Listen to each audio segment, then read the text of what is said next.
Selamat pagi pemirsa. Jumpa lagi ya dalam Jendela Negeri, tentunya kali ini bersama saya Silka Suarizona. Dan saya Boy Sari Tamrin. Hari ini Kamis 19 Januari 2023, kita masih akan menyajikan informasi yang menarik untuk Anda semua. Seperti biasa kita memiliki tema yang berbeda. Tema kali ini adalah peran Kartu Indonesia Pintar dalam mendukung pendidikan anak negeri. Nah, kita tahu ya bahwa program Indonesia Pintar melalui Kartu Indonesia Pintar ini sudah digalakan terus oleh pemerintah dan juga manfaatnya banyak dirasakan. Benar sekali. Tapi kita ingin tahu bagaimana perkembangannya, juga seperti apa pemerataan program Indonesia Pintar ini di seluruh Indonesia. Kita nanti akan juga melihat dari daerah-daerah ya, Boy. Benar sekali. Pokoknya komplit. Hari ini kita berharap banget bahwasanya Indonesia memiliki pendidikan yang layak dan tidak putus sekolah. Betul sekali. Langsung saja kita akan mengundang narasumber yang akan membahas terkait dengan peran Kartu Indonesia Pintar dalam mendukung pendidikan anak negeri bersama dengan Dr. Abdul Kahar MPD, Kepala Pusat Layanan Pembiayaan Pendidikan Kemendikbud RI. Silakan Pak Abdul Kahar, sudah hadir di studio ya, langsung untuk bisa membagikan informasi kepada pemirsa. Selamat pagi Pak. Sehat ya Pak. Selamat pagi. Sehat Silakan Pak Abdul Kahar. Segar sekali hari ini. Dan pastinya kita mau memulai langsung nih. Walaupun baru nyampe, kita langsung jejak dengan pertanyaan. Betul. Ini melihat dari pendidikan anak-anak di Indonesia sekarang nih. Dengan kartu KIP, apa tujuan pemerintah membuat program KIP tersebut? Betul, apalagi sekarang ada KIP kuliah juga ya Pak. Betul. Semakin ditingkatkan, silakan. Baik, terima kasih banyak. Tentu saya akan menyapa pemirsa seluruh Indonesia. Selamat pagi dan Assalamualaikum warahmatullahi wabarakatuh. Waalaikumsalam. Pertama-tama tentunya bahwa program PIP ini adalah salah satu jenis pengaman sosial bidang pendidikan. Ya. Salah satu dasarnya adalah Impres nomor 7 tahun 2014, di mana di situ bahwa PIP ini betul-betul ingin menjaga jangan sampai ada anak Indonesia tidak bersekolah. Yang kedua, jangan sampai ada anak Indonesia keluar dari sekolah tidak bisa masuk kembali karena kekurangan faktor ekonomi orang tua. Sehingga betul-betul bahwa pertama ingin memperluas akses pendidikan, dan yang kedua menjaga anak supaya tidak putus sekolah, dan yang ketiga anak yang sudah terlanjur putus sekolah agar segera masuk kembali ke sekolah, baik itu melalui formal maupun jalur non formal. Baik, dan untuk sejauh ini Pak sudah berapa banyak atau persentase KIP untuk seluruh anak di Indonesia hingga jenjang kuliah? Program Indonesia Pintar ini setiap tahun sekitar 17,9 juta atau kurang lebih 18 juta per tahun. Dan ini sudah berjalan sejak tahun 2015. Nah, rata-rata per tahun sekitar 18 juta anak Indonesia kita berikan program ini. Di jenjang SD sekitar 10 juta, di jenjang SMP sekitar 4 jutaan, kemudian di SMA SMK sekitar 1 juta lebih anak yang selalu mendapatkan layanan program Indonesia Pintar ini setiap tahun. Dari kurva tersebut, apakah sudah tepat sasaran pemerintah memberikan bantuannya? Alhamdulillah untuk sementara kami sangat meyakini bahwa itu tepat sasaran. Karena kenapa? Sumber data yang kami gunakan pertama tentunya anak-anak yang terdata di Dapodik itu sudah pasti. Tetapi tidak begitu saja langsung kami bahwa anak yang ada dalam Dapodik itu kami semuanya otomatis diberikan bantuan. Tetapi dasar sebagai kolam untuk data sumber datanya adalah DTKS dari Kemensos. Sehingga dari DTKS kami padankan dengan data Dapodik. Di sanalah kita lihat bahwa apakah siswa ini layak menerima atau tidak. Karena DTKS yang dulu ada istilah desil 1 sampai 4 itu kan dari miskin sampai rentan miskin. Nah, inilah kami lakukan pemadanan dengan data DTKS. Karena kenapa? Ada yang terdata DTKS tapi belum tentu ada di sekolah. Atau sebaliknya, anak yang sudah dalam sekolah tapi belum tentu terdata di DTKS. Nah, ini selalu kami lakukan pemadanan, disinkronkan. Dan verifikasinya ini dari pihak sekolah atau dari Kemendikbud langsung dari Dinas Pendidikan atau seperti apa? Kalau yang dari DTKS, kami di Kementerian melakukan pemadanan. Karena ada pusat data dan informasi, Pusdatin di Kemendikbud, langsung kami lakukan pemadanan dengan Kemensos. Kemudian apa kira-kira manfaat dari pemegang KIP ini? Alhamdulillah kalau kita lihat secara manfaat ini luar biasa karena akhir-akhir ini alhamdulillah dengan adanya program PIP ini, KIP ini betul-betul mencegah anak-anak kita untuk putus sekolah. Oke. Dan alhamdulillah sekarang kita bisa melihat perubahan itu progresnya luar biasa. Sekarang semakin kecil, atau mungkin kita tidak bisa pungkiri masih ada anak-anak yang putus sekolah karena mungkin faktor lain, bukan hanya semata-mata faktor ekonomi, mungkin faktor geografi, mungkin Betul. faktor kesempatan dalam artian ya mungkin karena orang tuanya membantu keluarganya dalam gerakan ekonomi dan sebagainya. Ini tidak bisa kita pungkiri hal-hal seperti itu. Benar Oke. sekali. Tapi sejauh ini Pak, mungkin ada kendala-kendala yang kemudian dihadapi pemerintah dalam penyaluran pembiayaannya misalnya, atau juga bagaimana memastikan bahwa itu tepat sasaran begitu dan semuanya bisa tercover. Ya, terima kasih banyak, ini pertanyaan menarik. Jadi begini, kami selalu berharap bahwa teman-teman di dinas pendidikan maupun satuan pendidikan ini harus kita bekerja sama mendorong anak-anak kita. Karena kenapa? Sekarang ini contohnya tahun 2022 kami sudah melakukan realisasi program, sudah mendistribusikan kurang lebih 18 juta siswa. Oke. Tapi pada posisi data terakhir kemarin per tanggal 12 Januari, ini masih ada siswa kami sekitar 900.000 yang belum melakukan aktivasi. Nah, artinya apa? Jangan sampai ada anak yang kita tetapkan sebagai penerima PIP lantas tidak terkomunikasi karena ketidaktahuan. Betul. Nah, inilah kami minta peran dinas pendidikan, peran kepala satuan pendidikan, kepala sekolah ya, mulai dari jenjang SD, SMP, SMA, SMK, ini agar menginformasikan kepada orang tua atau kepada siswa. Karena kenapa? Ini sudah kita publish melalui namanya Si Pintar. Betul. Dan ini bisa diakses oleh satuan pendidikan. Iya. Baik. Ya, pip.kemdikbud.go.id. Ini semua operator di sekolah bisa mengakses, bisa melihat siapa siswa yang menerima bantuan ini. Sehingga seharusnya tidak ada alasan ada siswa tidak melakukan aktivasi rekening. Betul. Nah, ini saya disayangkan kalau umpamanya sampai tanggal 31 Januari lantas siswa tidak melakukan aktivasi rekening, bantuan ini otomatis kembali ke kas negara. Kas negara. Baik. Ini sangat disayangkan. Betul, betul. Karena pemerintah sudah menyiapkan anggaran, masyarakat kita yang membutuhkan sangat banyak, tetapi kita sudah implementasikan realisasi di lapangannya ternyata belum komitmen kita bersama-sama. Baik. Dan ini harus Baik. diperhatikan Benar begitu ya. Betul. Pak, kita akan melihat bagaimana kondisi program Indonesia Pintar ini di daerah-daerah. Nanti ada Baik. Maluku dan lain sebagainya dalam segmen reportase berikut ini. Baik.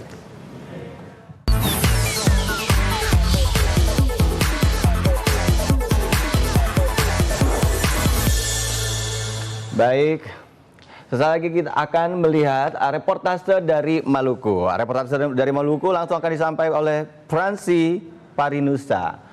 Fransi, silakan melaporkannya. Baik, selamat pagi Boy dan juga Vilka. Terkait dengan Kartu Indonesia Pintar ini, kalau kita ngomongin Kartu Indonesia Pintar di Maluku sendiri, ini bukan hal yang baru untuk masyarakat yang ada di Maluku. Karena sejak tahun 2017 lalu, Presiden Republik Indonesia Joko Widodo melalui kunjungannya ke Ambon Maluku ini telah membagikan kurang lebih 1.265 Kartu Indonesia Pintar bagi siswa-siswi yang ada di Ambon dan juga di kabupaten kota lain di Provinsi Maluku. Sejauh ini terpantau untuk realisasinya sendiri pada tahun 2022 sudah cukup baik. Para pemegang Kartu Indonesia Pintar ini sudah bisa menerima manfaat dan juga mengakses bantuan pemerintah melalui program Indonesia Pintar atau PIP. Nah, permasalahannya sayangnya belum semua siswa-siswi yang menjadi skala prioritas, yaitu mereka yang datang dari keluarga tidak mampu bisa mengakses Kartu Indonesia Pintar ini. Hal ini terkait dengan jumlah calon penerima Kartu Indonesia Pintar yang masih ditetapkan oleh Kementerian Pendidikan Republik Indonesia. Nah, terkait dengan hal ini juga beberapa sekolah di Maluku kemudian memperlakukan sistem penyaluran bergiliran khusus bagi para penerima non-KIP atau Kartu Indonesia Pintar. Nah, berbicara tentang manfaat Kartu Indonesia Pintar ini, beberapa waktu yang lalu kamu sempat ngobrol dengan siswa para penerima manfaat atau pemegang Kartu Indonesia Pintar ini. Menurut mereka kartu ini cukup sakti quote and quote karena mereka merasakan manfaat yang cukup besar untuk membantu proses menempuh pendidikan mereka dengan sudah bisa juga mengakses bantuan yang diberikan oleh pemerintah melalui program Indonesia Pintar. Seperti dua teman pelajar kami, Vidya dan juga Reza, berikut ini.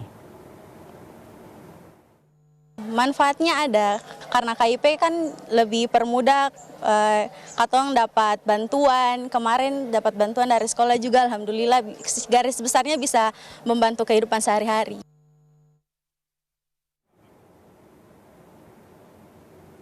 Nah, pemirsa, untuk pelajar di Maluku yang bisa mendapatkan bantuan pendidikan atau PIP ini juga diprioritaskan sama seperti daerah-daerah lain yang ada di Indonesia, diprioritaskan datang dari keluarga yang kurang mampu. Nominalnya sendiri juga berbeda-beda tergantung dengan jenjang pendidikan yang hendak ditempuh oleh calon penerima Kartu Indonesia Pintar ini.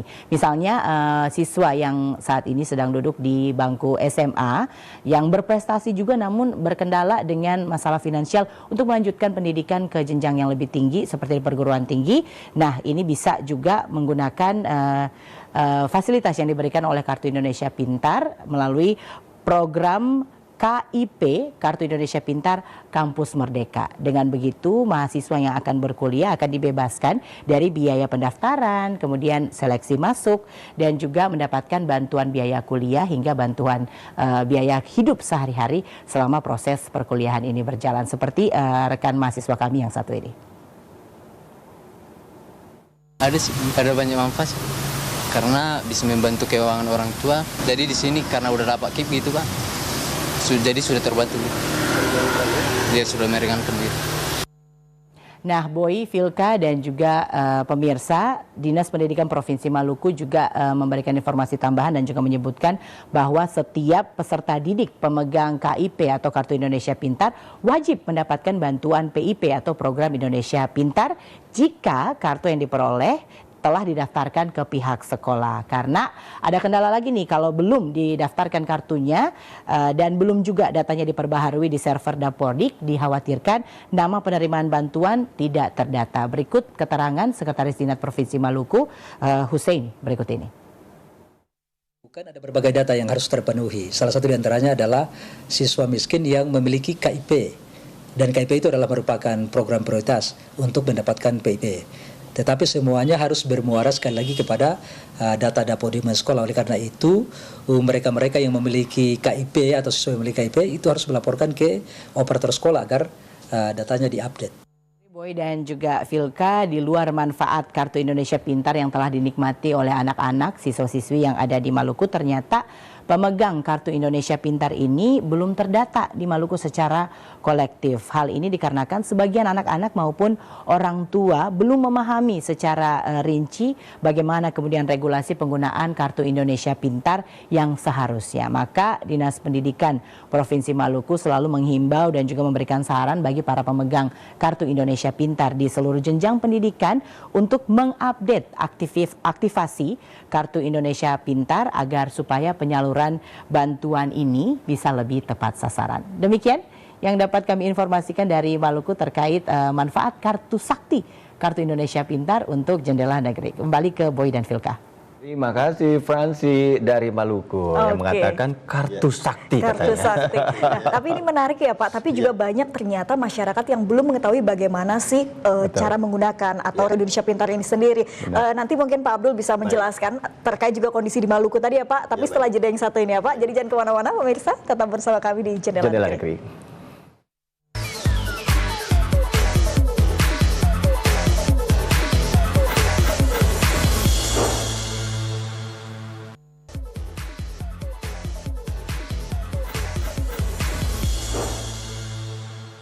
Pemirsa, terima kasih masih bersama kami di Jendela Negeri dan masih bersama narasumber kami Bapak Dr. Abdul Kahar. Betul sekali Pak Abdul, tadi kita melihat bagaimana Maluku kemudian dari beberapa tahun yang lalu Pak Jokowi memberikan 1.700-an gitu ya Kartu Indonesia Pintar untuk para siswa-siswanya, dan tapi masih ada kendala seperti aktivasi yang tadi sempat disinggung Pak Abdul. Nah ini bagaimana Pak kemudian?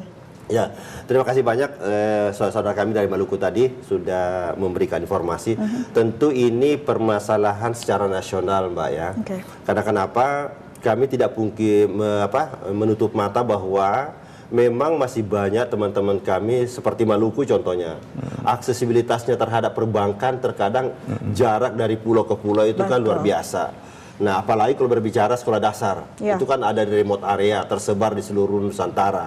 Nah, ini terkadang menjadi kendala bahwa anak-anak akan melakukan aktivasi ke perbankan, terkadang jarak dari sekolah dengan kantor bank, unit yang melayani mereka, ini kan jaraknya tidak sedikit. Dan bahkan terkadang membutuhkan transportasi dan tidak sedikit juga uang harus dikeluarkan.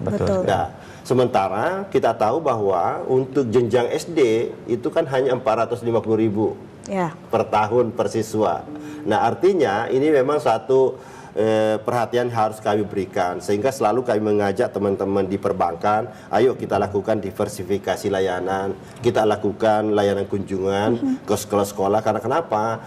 Tidak berbanding dengan jumlah yang akan diterima siswa ketimbang terutama saudara kami yang ada di pulau-pulau ya, yang membutuhkan transportasi mungkin mahal, ini kan kasihan mereka. Jadi ini juga kami sangat concern hal-hal seperti itu.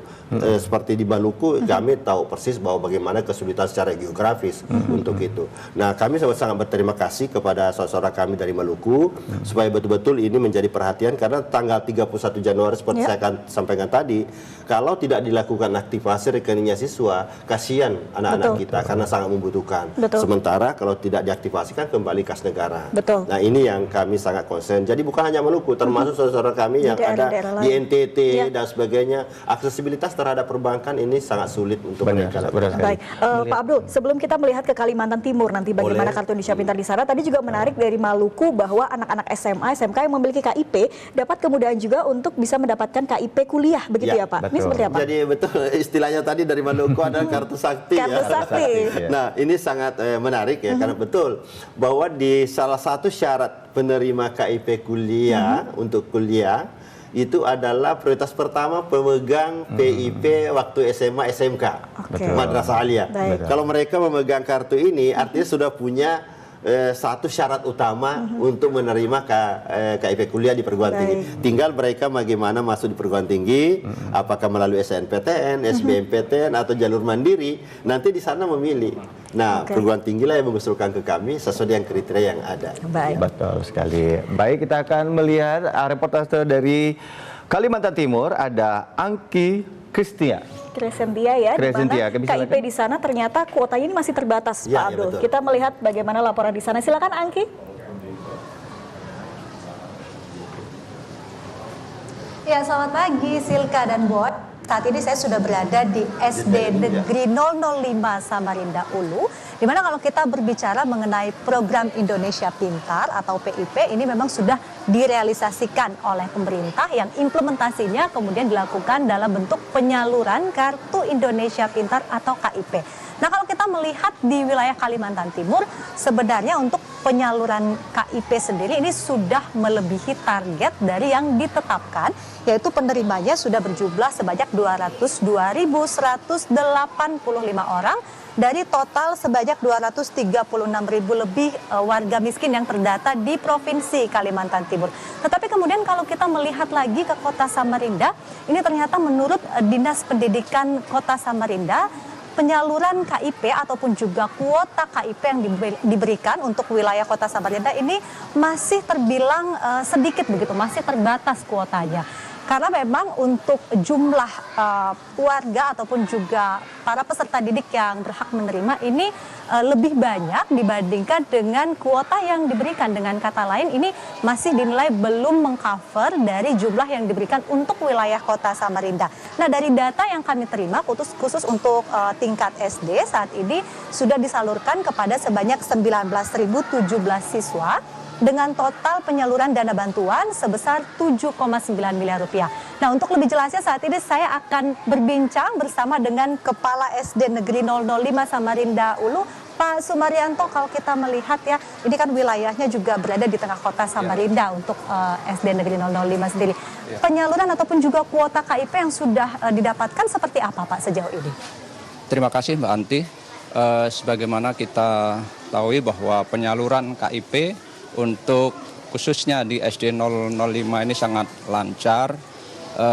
Sebagai gambaran bahwa data yang kita terima dari tahun 2020 itu sebesar 20%, yaitu 140 siswa dari jumlah siswa 167 siswa. Kemudian tahun 2021 itu meningkat 21% sebanyak 167 siswa dari 667 siswa. Kemudian untuk data tahun ini 2022 itu 20%, menurun sedikit sebanyak 140 lagi. Nah, ini sangat membantu bagi kami terutama untuk orang tua siswa. Kemudian harapan kami ke depannya bisa ditambah lagi karena di sini rata-rata orang tua siswa itu tingkat kehidupannya yaitu menengah ke bawah. Mungkin itu harapan saya Mbak Anti. Baik, ya. terima kasih banyak Pak Sumaryanto. Mudah-mudahan ini bisa tercover semua lagi ke depannya ya Pak untuk penerima KIP. Dan juga pemirsa, selain bersama dengan Kepala SD Negeri 005 Samarinda Ulu, saat ini saya sudah bersama juga dengan perwakilan dari Komite Sekolah SDN 005 Samarinda Ulu, Pak Muhammad Nur. Pak Nur, kalau kita lihat nih untuk penyaluran KIP sendiri bagaimana sih Pak tanggapan dari orang tua siswa terkait dengan keberadaan ataupun juga kuota KIP yang diberikan? Baik, terima kasih. Kalau kami dari orang tua wali murid, tentu kalau kita bicara KIP, sangat berterima kasih. Tetapi karena kita melihat, karena jumlah ini artinya sekolah ini juga berada di lingkungan menengah ke bawah, sehingga kami dari orang tua mengharapkan ada penambahan kuota yang berkaitan dengan KIP atau Kartu Indonesia Pintar. Karena bagaimanapun juga jumlah yang ada menurut kami sebagai orang tua wali murid masih kekurangan. Sehingga itu yang harapan dari orang tua wali murid. Terima kasih. Ada harapan agar terjadi penambahan kuota ya. Dan itulah tadi perbincangan saya bersama dengan pihak sekolah SD Negeri 005 Samarinda Ulu. Semoga untuk kuota KIP ke depannya bisa ditambah lagi untuk wilayah Kalimantan Timur, tidak hanya di kota Samarinda dan tidak hanya untuk jenjang SD tetapi hingga ke tingkat perguruan tinggi. Demikian dari Provinsi Kalimantan Timur, kita kembali ke Silka dan Boy. Silakan. Ya, terima kasih dari Samarinda. Kalau kita melihat dari kota Samarinda ini berarti sudah memenuhi kuota ya Pak. Ya. Dan kalau dipertanyakan seluruh Indonesia berarti apakah sudah berapa banyak manfaat yang mereka terima Pak? Ya. Jadi kalau secara nasional sebenarnya untuk jenjang SD ini sudah melebihi target ibaratnya ya, karena sudah mencapai angka 41%. Padahal target untuk menyentuh orang miskin sekitar 40%. Nah sekarang sudah 41% untuk jenjang SD. Kemudian untuk jenjang SMP juga sudah di atas 40%. Yang memang masih di bawah 40% ini adalah jenjang menengah. Itu baru sekitar 28% dan SMK sekitar sekitar 38% baru itu. Nah, itu yang menjadi PR kami sebenarnya supaya tetap menjamin bahwa di menengah juga aksesibilitasnya terhadap program ini mudah-mudahan kedepannya bisa mencapai juga angka 40%. Baik, tapi tadi juga diharapkan bahwa ada penambahan kuota begitu Pak. Betul, apakah kuota itu juga dicanangkan nih di tahun ini penambahan Pak Abdul? Tentu memang ini adalah PR kami ya di Kementerian Pendidikan, Kebudayaan, Riset dan Teknologi, karena kenapa? Masyarakat kita masih sangat banyak yang membutuhkan.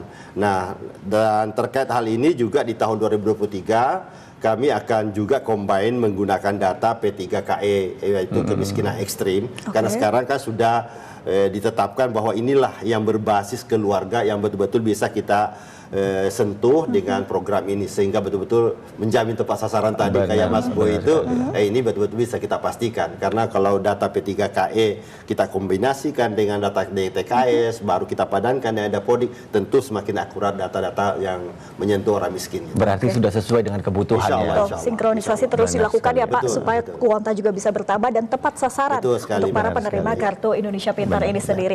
Baik, kita akan menuju ke Jawa Tengah untuk melihat juga bagaimana kemudian program Indonesia Pintar ini berlaku di sana ya. Sudah ada Megi Lydia. Selamat pagi Megi, bagaimana penggunaan Kartu Indonesia Pintar di sana nih? Sudahkah bermanfaat juga tepat sasaran untuk masyarakat di sana khususnya para siswa? Megi. Ya, Silka dan juga Boy, terlebih juga para pemirsa yang ada di rumah. Pemerintah telah melaksanakan program Indonesia Pintar yang diwujudkan dalam Kartu Indonesia Pintar atau KIP, dan program ini merupakan bantuan biaya pendidikan bagi anak sekolah berusia 6 hingga 21 tahun. Penerimanya harus berasal dari keluarga yang memiliki Kartu Keluarga Sejahtera dan juga peserta program Keluarga Harapan. Kartu Indonesia Pintar merupakan bantuan biaya pendidikan bagi para siswa yang memiliki prestasi untuk melanjutkan pendidikan hingga perguruan tinggi, namun memiliki keterbatasan ekonomi atau berasal dari keluarga yang kurang mampu secara ekonomi. Jadi para siswa yang akan melanjutkan pendidikan namun berasal dari keluarga yang kurang mampu dapat melakukan pendaftaran online Kartu Indonesia Pintar. Dan program gagasan dari Joko Widodo ini dirasa sangat membantu bagi para orang tua yang kesulitan biaya untuk menyekolahkan anaknya. Rincian besaran Kartu Indonesia Pintar untuk siswa SD adalah Rp225.000 per siswa per semester, SMP sebesar Rp375.000 per siswa per semester, dan untuk siswa SMA dan juga SMK sebesar Rp500.000 per siswa per semester. Seperti salah satunya di SMP Negeri 3 Semarang, dari total 817 siswa yang menerima bantuan KIP sebanyak 318 siswa, dan bantuan itu pun langsung diberikan ke rekening siswa sehingga sekolah hanya bisa mengarahkan agar benar-benar dimanfaatkan untuk kepentingan pendidikan. Dan berikut adalah wawancara kami bersama dengan Kepala Sekolah SMP Negeri 3 Semarang dan untuk mengetahui sejauh mana dampak KIP dalam membantu para siswa. Maksud dan tujuan dari KIP ini kan sebetulnya untuk membantu anak-anak dalam kelancaran belajar di sekolah ya. Jadi kami dari sekolah mengumpulkan orang tua yang anaknya mendapatkan KIP. Kami berikan himbauan, kami berikan informasi bahwa orang tua agar bisa memastikan penggunaan dananya ini benar-benar untuk peningkatan prestasi anak. KIP yang dulunya merupakan bantuan siswa miskin atau BSM telah menyasar 24 juta anak miskin dengan harapan tetap melanjutkan sekolah. Dan pola pencairan KIP dan BSM itu sama, yaitu setiap semester dengan membawa kartu ke bank atau outlet yang telah ditunjuk. Dan guna menilik lebih lanjut tentang manfaat dari KIP bagi siswa dan juga orang tua, berikut adalah wawancara kami bersama siswa dan juga orang tua.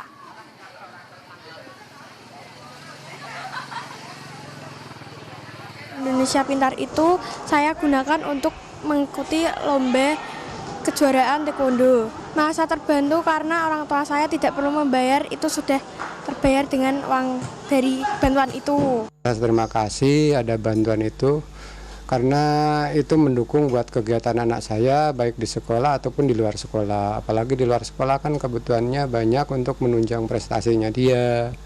Apalagi kan ini sering ikut di pertandingan juga buat prestasinya dia, jadi kan biaya dari bantuan itu kan sangat bermanfaat.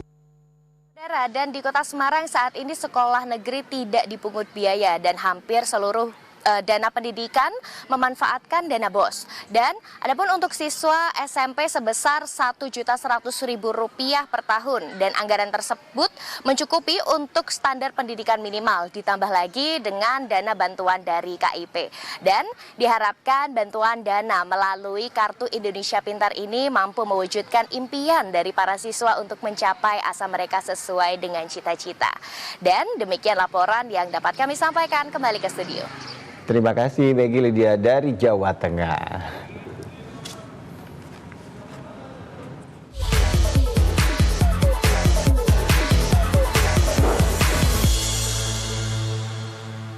Pemirsa, terima kasih masih bersama kami di Jendela Negeri. Baik, Pak Abdul, tadi kita melihat di Jawa Tengah ya, bisa kita bilang seperti testimoni begitu, siswa, orang tua siswa yang memang merasakan Kartu Indonesia Pintar ini. Dan memang harapannya ini dirasakan oleh seluruhnya begitu. Lantas apakah ada kemudian langkah-langkah lain atau kebijakan yang kemudian akan dilaksanakan khususnya tahun ini untuk peningkatan dari program Indonesia Pintar melalui KIP ini, Pak Abdul?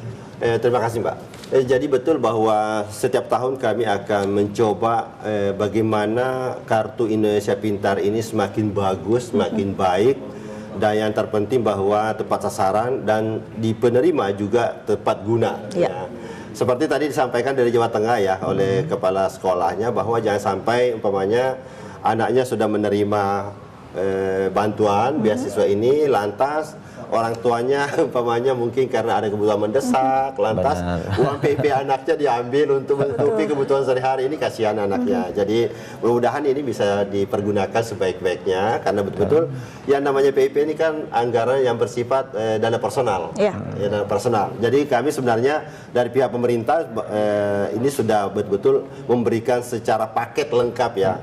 Karena dana BOS untuk operasionalnya sekolah, kemudian ditambah dengan PIP atau KIP ini adalah personal untuk siswa, sehingga harapannya betul-betul dengan dua tandem yang BOS dengan PIP ini seharusnya tidak ada lagi anak-anak Indonesia yang putus sekolah. Benar, tapi kan sampai saat ini masih banyak yang kebingungan tuh Pak untuk mendaftarkan diri untuk mendapat menerima bantuan tersebut. Ya. Jadi sebenarnya kembali lagi bahwa teman-teman kami dorong betul di Dinas Pendidikan, di Satuan Pendidikan, ayo kita motivasi kepada orang tua, sosialisasikan program ini karena kenapa? Yang terkendala juga adalah data. Ya. Contoh, sekolah umpamanya mau mengusulkan si A, si B, tetapi datanya di data kependudukan orang tuanya tidak belum diperbaiki, ini juga kendala. Jadi semuanya terkait. Di Kemensos ada data DTKS-nya diperbaiki, kemudian data kependudukan si anak juga harus dipastikan bahwa itu sudah benar. Karena kenapa? Seringkali sekolah mengusulkan ke kami ataupun kami mengambil data dari DTKS, tapi begitu kita sinkronkan dengan sistem di Si Pintar, anak-anak ini menjadi ter-reject. Karena kenapa? Ada 3 yang selalu menjadi kendala. Pertama, NIK-nya, apakah itu udah benar atau tidak. Karena ada kalanya juga mungkin kita tidak bisa menyalahkan operator di sekolah ya. Kalau umpamanya sekian ribu anak yang di entry hanya satu orang operator, belum lagi SD ada kalanya satu operator menginput lebih dari satu sekolah. Nah, ini kan rentang ya, yang namanya NIK dengan 16 digit.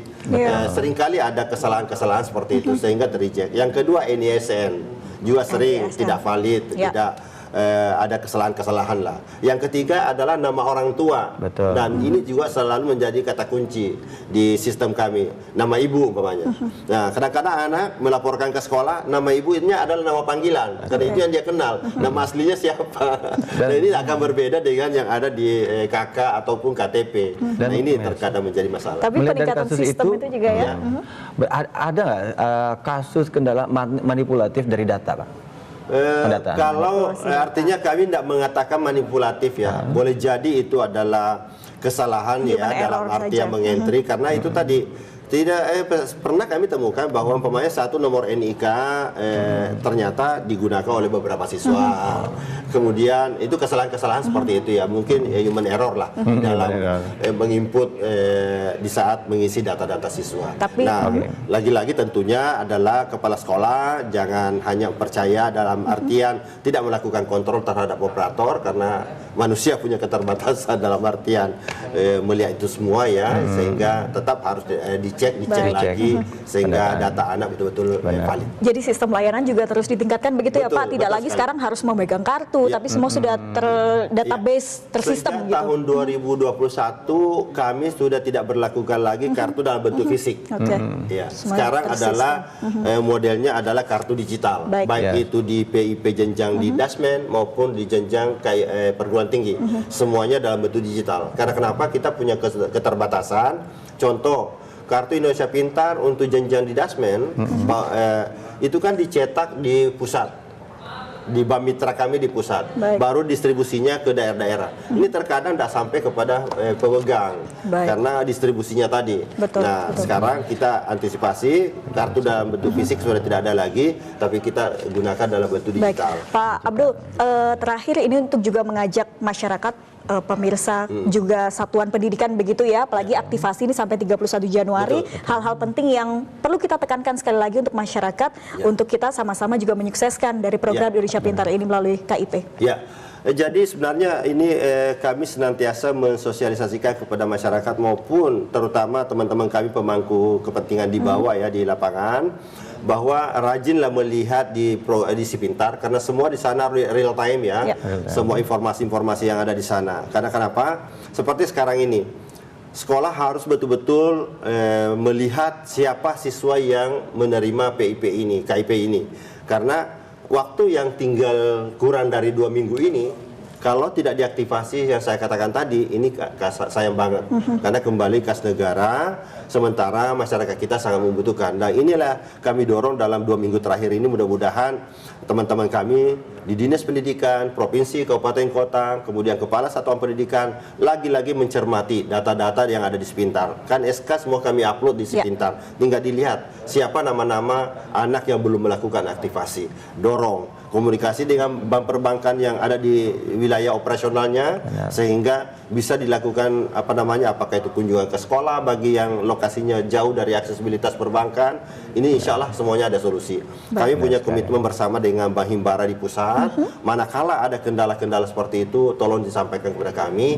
Insya Allah kita akan lakukan layanan yang terbaik untuk masyarakat. Baik, jadi melalui kebijakan pemerintah terus berupaya ya Pak untuk meningkatkan kualitas dari program Indonesia Pintar ini melalui Kartu Indonesia Pintar, dan tidak hanya semoga tepat sasaran saja, tapi juga tepat guna. Tepat guna. Masyarakat juga harus memahami itu. Juga sinergi lintas sektor begitu dari kementerian lembaga untuk terus terlibat ya dalam Kartu Indonesia Pintar ini semoga semakin baik. Minggu lalu Ibu Sekjen kementerian kami menyampaikan surat ke Kemendagri ya, supaya menginstruksikan gubernur, wali kota, bupati supaya menyampaikan ke dinas-dinas masing-masing untuk segera melakukan ini. Karena lagi-lagi kami katakan bahwa sangat disayangkan kalau bantuan ini kembali kas negara, sementara masyarakat banyak yang membutuhkan. Baik, baik, sekali lagi terima kasih banyak Bapak Abdul Kahar, Kepala Pusat Layanan Pembiayaan Pendidikan Kemendikbudristek, telah bergabung bersama kami di studio. Lain waktu kami tunggu untuk hadir langsung Pak untuk terus mensosialisasikan kepada pemirsa terkait program Indonesia Pintar. Baik, untuk Anda pemirsa, kita masih akan kembali ya. Benar sekali. Dan jangan kemana-mana. Jangan kemana-mana, tetap di Jendela Negeri.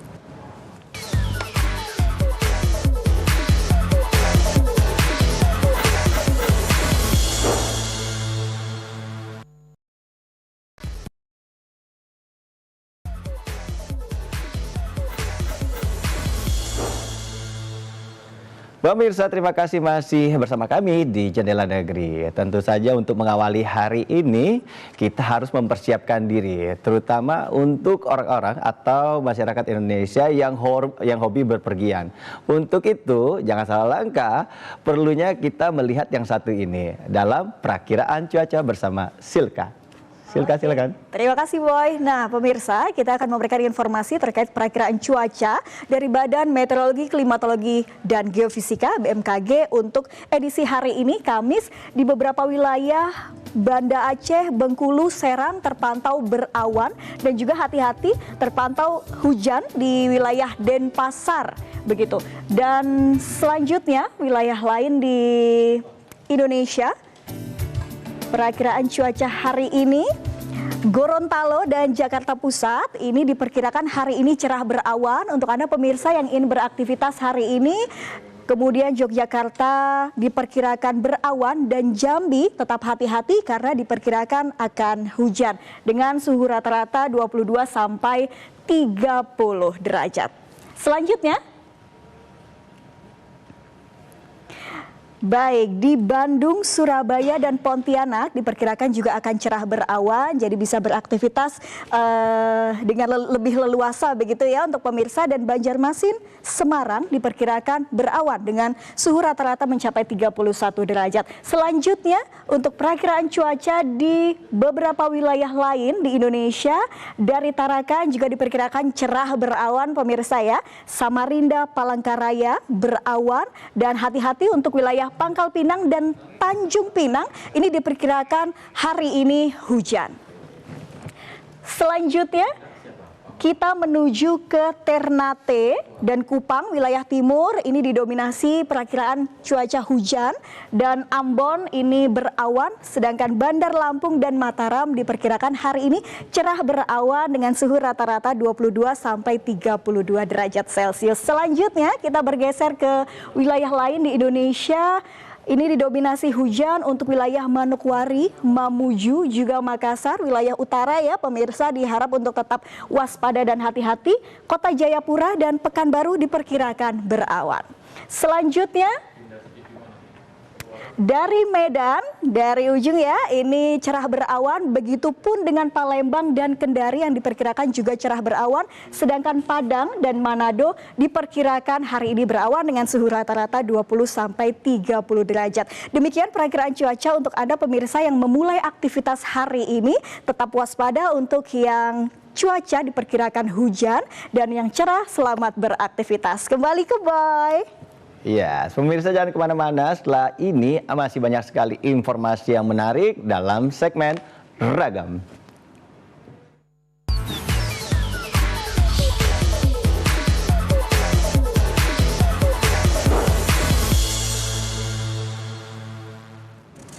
Kembali lagi. Dan tentu saja nih di Kalimantan Timur ada informasi yang menarik bahwasanya di Kalimantan Timur ini ada museum nelayan. Museum nelayan dengan nama Pela. Seperti apa sih Pela ini? Yuk kita lihat dalam segmen Ragam Kalimantan Timur.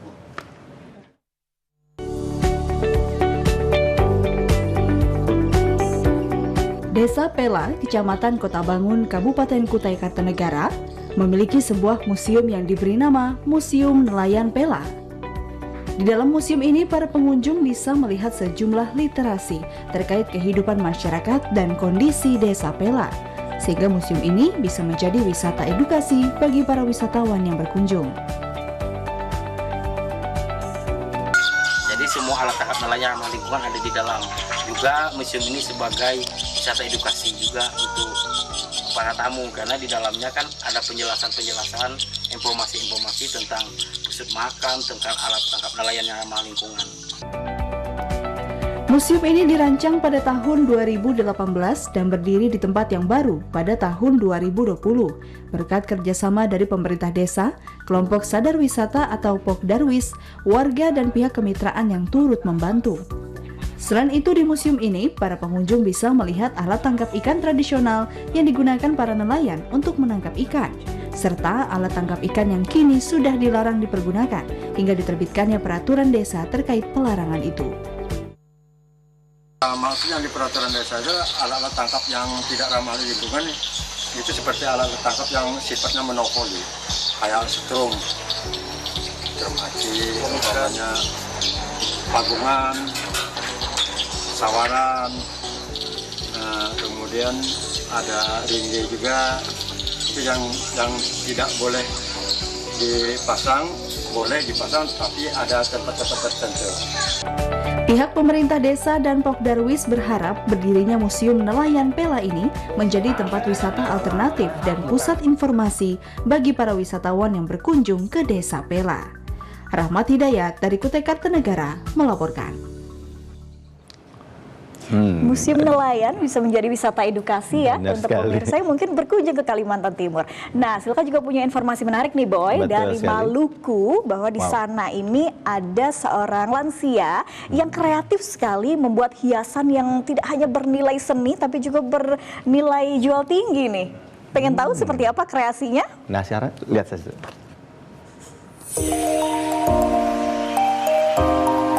Jika sebagian besar lansia lebih memilih melakukan aktivitas yang tidak menguras energi, kebalikannya dengan Pak Junet. Keseharian Pak Junet dilalui dengan menggerakkan tangan, merakit aneka produk kerajinan tangan untuk hiasan rumah. Yang lebih uniknya lagi, hiasan yang dibuat semuanya berbahan ramah lingkungan, seperti akar pohon, batok kelapa, dan kayu stik es krim. Dengan bahan-bahan sederhana inilah, Pak Junet berkreasi dan mengasah kemampuan untuk menghasilkan hiasan bernilai seni dan ekonomis. Hiasan yang dibuat seperti rumah lampu gantung, pot bunga hiasan, hingga maket rumah mini. Untuk merangkai aneka produk ini bukanlah pekerjaan yang mudah. Dibutuhkan ketelitian dan kesabaran agar hasilnya sesuai dengan keinginan pemesan. Untuk memenuhinya, Pak Junet pun harus lebih telaten agar produk yang dihasilkan bertekstur halus dan bernilai jual. Dari tangan lenturnya, kini sudah terpajang puluhan produk hiasan yang banyak dipesan orang. Harga yang dibandel pun sesuai dengan ukuran produk yang dibuat. Rata-rata, harga dibandel paling rendah Rp25.000 hingga yang tertinggi Rp750.000. Bahan baku yang terbuang percuma, ya bagaimana kita gunakan bahan baku ini. Jadi katoran cari bahan bakunya tidak sulit lagi. Tidak punya uang modal sedikit, ya paling kita pun. Agar produk yang dibuat bisa dikenal, kini Pak Junet sudah berani mengunggah hasil buatannya ke media sosial milik salah seorang anaknya. Strategi ini membuat pemesanan terus berdatangan. Produk yang dihasilkan bahkan terjual hingga keluar wilayah Kabupaten Seram bagian timur. Inovasi yang dilakukan Pak Junet ini menunjukkan bahwa kreativitas itu tidak mengenal batas umur. Walaupun dengan usia yang sudah uzur pun, seseorang dapat berkarya untuk mengembangkan hobi yang justru tak biasa dilakukan kebanyakan orang. Tim Liputan TVRI melaporkan.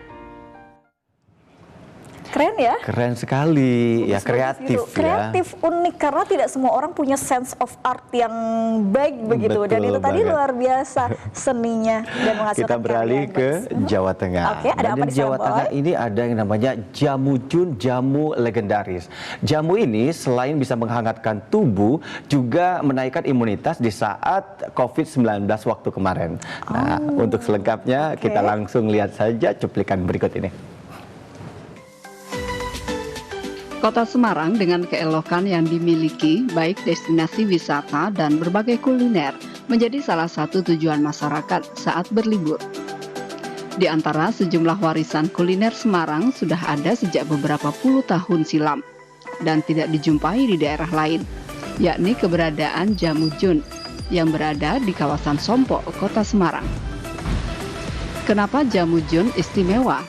Konon berdasarkan ahli waris keluarganya, Jamu Jun merupakan racikan rempah-rempah berkualitas yang dibuat di jun atau gentong tanah liat dan berasa manis tidak seperti jamu pada umumnya dan berkhasiat menjadi penghangat tubuh serta menjaga imunitas tubuh dari berbagai penyakit. Tidak heran apabila Jamu Jun yang terdiri dari racikan pas 18 rempah seperti jahe, serai, pala, merica, tepung beras ketan, gula Jawa, dan daun pandan ini disukai masyarakat mulai dari anak-anak hingga dewasa. Minuman jamu tradisional Jamu Jun disajikan penjual selagi hangat di atas mangkuk dan penampakannya kental seperti bubur, dan penikmat jamu berkhasiat ini cukup hanya mengeluarkan Rp6.000 per mangkuk. Saat pandemi COVID-19 yang membutuhkan imunitas tubuh, Jamu Jun ini menjadi pilihan masyarakat sehingga bertambah pelanggannya. Keunikannya itu bisa menjaga kesehatan biar tetap fit. Perbedaannya kita dari rempah-rempah, semua rempah masuk jadi satu. Bagi masyarakat, selain menikmati khasnya rasa manis Jamu Jun yang melegenda, saat ini dengan kualitasnya, Jamu Jun menjadi pilihan untuk menghangatkan dan menjaga imun tubuh. Terasa di mulut itu terasa seger, pedas, dan langsung dapat mengeluarkan keringat. Badan saya jadi fit lagi gitu. Setiap hari Jamu Jun buka mulai pukul 8 pagi hingga 4 sore. Rata-rata 100 hingga 150 mangkuk jamu dinikmati oleh masyarakat. Seiring dengan makin digemarinya minuman jamu tradisional, kebiasaan mengkonsumsi Jamu Jun bisa menjadi obat sekaligus kuliner asli Nusantara yang turut serta melestarikan salah satu warisan budaya Indonesia. Priska dan Angga, TVRI Stasiun Jawa Tengah.